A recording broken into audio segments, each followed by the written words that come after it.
Rape के case में सभी साथियों सहित लोनी नगर पालिका के पूर्व चेयरमैन मनोज धामा बाइज्जत हुए बरी। किया प्रेस वार्ता, कहा सत्य परेशान हो सकता है, पराजित नहीं। नमस्कार, शासन पक्ष में आपका स्वागत है। मैं हूं आपके साथ डीपी ओझा।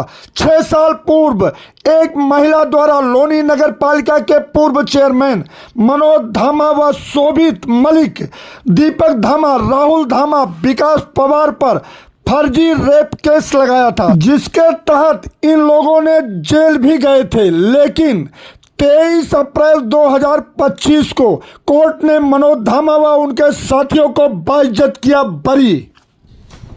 जो लंबे समय से लोगों ने एक साजिश के तहत मेरे राजनीतिक कैरियर पे ये दाग लगाया था, मेरे राजनीतिक जीवन को बर्बाद करने का प्रयास किया।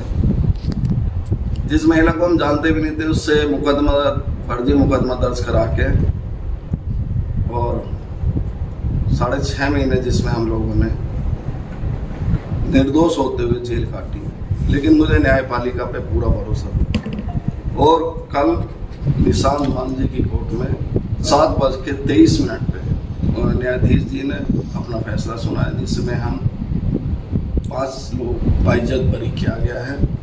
जिस तरह से महिलाओं का सहारा लेके सम्मानित परिवारों के सदस्यों के ऊपर और सामाजिक और राजनीतिक व्यक्तियों के ऊपर इस तरह के आरोप प्रत्यारोप लगाए जाते हैं, तो उससे कहीं ना कहीं वो परिवार भी प्रभावित होते हैं। मैंने और मेरी धर्मपत्नी और हमारे पूरे परिवार ने और मेरे समर्थकों ने बड़ा संकट का समय वो देखा। हमने इस पूरे घटनाक्रम में अपने परिवार के बहुत सारे सदस्य भी खोए। ये आप कल्पना कीजिए कि जिस व्यक्ति ने या जिस परिवार ने, माता पिता ने बहुत मेहनत से और खेती करते हुए या नौकरी करते हुए कोई अपना घर बनाया, अच्छा घर बनाया, और उसको तोड़ने के बाद जब खबर वहाँ तक पहुँची तो उन्होंने सुसाइड किया। हम लोगों को बड़ी पीड़ा हुई और जेल में रहते हुए दीपक धामा के पिताजी का देहांत हो गया। सब लोग उनकी आरती को खंता नहीं दे पाए। एक कट का समय था, हम लोगों ने वो अपना उस समय को किस तरीके से गुजारा और हमेशा उम्मीद रखी कि हमें न्याय मिलेगा, हमारे परिवारों को भी न्याय मिलेगा। आखिर वो समय आया और कल जो फैसला हुआ, मैं उसका स्वागत करता हूँ। और हमें न्यायपालिका पे पूर्ण रूप से विश्वास भी था कि हम सच्चाई की जीत होगी। और इसके साथ साथ मैं उन लोगों को, राजनीतिक लोगों को भी ये कह देना चाहता हूँ, यहाँ के स्थानीय विधायक को कहना चाहता हूँ, नंदकिशोर गुर्जर को, कि मैं अकेले ही नहीं हूँ। बहुत से ऐसे परिवार हैं, बहुत से ऐसे राजनीतिक लोग हैं, बहुत से ऐसे पत्रकार बंधु आपके बीच में से होंगे जिन्हें उन्होंने धमकाने का और माँ बहन तक की गालियाँ, भद्दी गालियाँ देने का काम किया। अब हम राजनीति की दूसरी पारी नई ऊर्जा और नई जोश के साथ शुरू करेंगे और उन्हें यहाँ से लोनी से खदेड़ने का काम करेंगे। हो सकता है कि कुछ राजनीतिक लोग इस बात की थोड़ी प्रतिक्रिया व्यक्त करेंगे कि लोक दल का और भारतीय जनता पार्टी के गठबंधन है। मैं कभी भी किसी पार्टी के खिलाफ नहीं रहा, लेकिन व्यक्ति के खिलाफ, अगर विचार के खिलाफ हमेशा रहा। अच्छे विचार है तो अच्छे पार्टी में, बुरी पार्टी में भी अच्छे लोग हो सकते हैं और बुरे विचार के लोग अच्छी पार्टी में भी हो सकते हैं।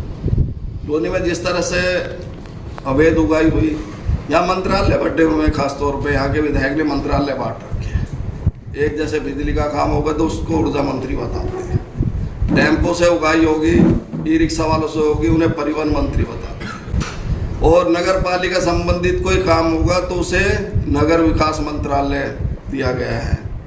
सड़क संबंधित, रोड संबंधित होगा तो उसे PWD का भी विभाग है, और फैक्ट्रियों से संबंधित होगा तो उसे अलग विभाग दे रखे हैं। यहाँ विभाग बटे हुए हैं, उनके जो लोग हैं वो खाद्य मंत्री, यानी होटल से उगाई जो करेंगे वो खाद्य मंत्री हैं। नहर के आसपास जो ये लगेंगी, ठेली लगेंगी या कोई भी डेयरी चल रही है तो ये सिंचाई मंत्रालय में। रियो से जो उगाई होगी वो होगी पशुधन मंत्रालय।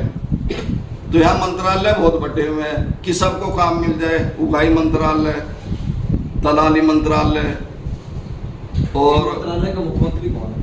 मंत्रालय के मुख्यमंत्री तो एक ही है जो अपने आप को लोनी का मुख्यमंत्री बताते हैं कि मैं यहाँ मोदी भी मैं ही हूँ, योगी भी मैं ही हूँ और सरकार भी मैं ही हूँ। तो मैं उनसे पूछना चाहता हूँ, जब तुम सरकार हो लोनी की, तो अभी तो सरकार के खिलाफ आप लोग बोल रहे थे एक महीना जिस तरह की नोटंकी चली, कुर्ते फटाउट कुर्ता वो चला, बड़ा फटा कुर्ता। कई बार इन्होंने बोला भारतीय जनता पार्टी में रहते हुए कि ये भारतीय जनता पार्टी से इस्तीफा दे और चुनाव लड़े तो इन्हें इनकी औकात पता चल जाएगी। वो काम भी हमने करके दिखाया। भारतीय जनता पार्टी ने निकाला नहीं, इस्तीफा दे के रंजीता धामा ने इस्तीफा दिया कि मैं ऐसी पार्टी में नहीं रहना चाहती कि जहाँ न्याय क्यों नहीं रहा। और उसके बाद में चुनाव लड़े, 2022 में लड़े, 23 में चुनाव आपके सामने लड़े हैं और ये भी साबित करा कि भारतीय जनता पार्टी नहीं और दल भी यहाँ पर चुनाव जीत सकते हैं। मैं इसे चुनौती देना चाहता हूँ लोनी विधायक नंदकिशोर गुर्जर को, खास तौर पे कि बहुत अगर तुम्हारे अंदर मर्यादा है, अंतर्राष्ट्रीय लीडर मानते हो, तो मैं तुम्हें चुनौती देता हूँ, लोनी में इस्तीफा दो। और मनोज धामा चुनाव नहीं लड़ेगा कभी भरम, मैं तो चुनाव आपके आशीर्वाद से जीत ही जाऊँगा। एक छोटे से कार्यकर्ता को इसके सामने चुनाव लड़ाऊंगा। अगर ये चुनाव जीत जाए तो मैं सारी जिंदगी राजनीति नहीं करूँगा। निर्दलीय चुनाव लड़ेंगे या किसी पार्टी से लड़ ले, चुनौती देता हूँ कि ये राजनीति में इसका अंतिम समय है और इसको हम उखाड़ के फेंकेंगे। जिस तरह से इन्होंने उत्तर प्रदेश की सरकार को बदनाम करने का काम किया है, तो मेरे हिसाब से ये बहुत जल्द इनका समापन और सफाया होने वाला है। 7 साल पहले बेटाजीपुर का एक रास्ता है, रेलवे लाइन के बराबर से, यानी टेंट लगा के इनका भव्य स्वागत कराते ही नहीं है नंदकिशोर का। तो 7 साल के अंदर वो रास्ता नहीं बना इन पे।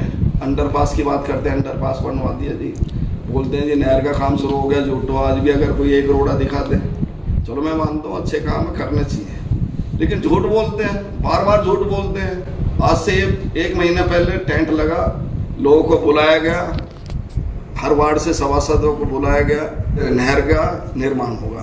आज तक भी वो निर्माण, अगर कोई एक रोड़ा मुझे दिखा दे इस 12-13 किलोमीटर के रास्ते पे कि कहीं पड़ा हो, वो झूठ। अंडरपास बन जाएगा वो झूठ, दिल्ली सहारनपुर रोड बन जाएगा वो झूठ। बहन बेटियां रात को 2 बजे 12 बजे 2.5 किलो सोना पहन के लोनी में कहीं भी घूम सकती हैं, उनके साथ कोई घटना नहीं होगी, रामराज कायम, वो झूठ। लूट हत्या अपहरण, ठीक है, नहीं रुक सकते, कम हो सकते हैं, ग्राफ कम हो सकते हैं। सरकार आई है तो ग्राफ कम हुआ है, मैं भी एक्सेप्ट करता हूँ इस बात को। लेकिन जो कॉलोनाइजरों से लूट हो रही है, फैक्ट्री वालों से लूट हो रही है, फैक्ट्री वालों से जो अवैध उगाई है, वो लोग बाद में आएंगे जब ये हट जाएंगे। वो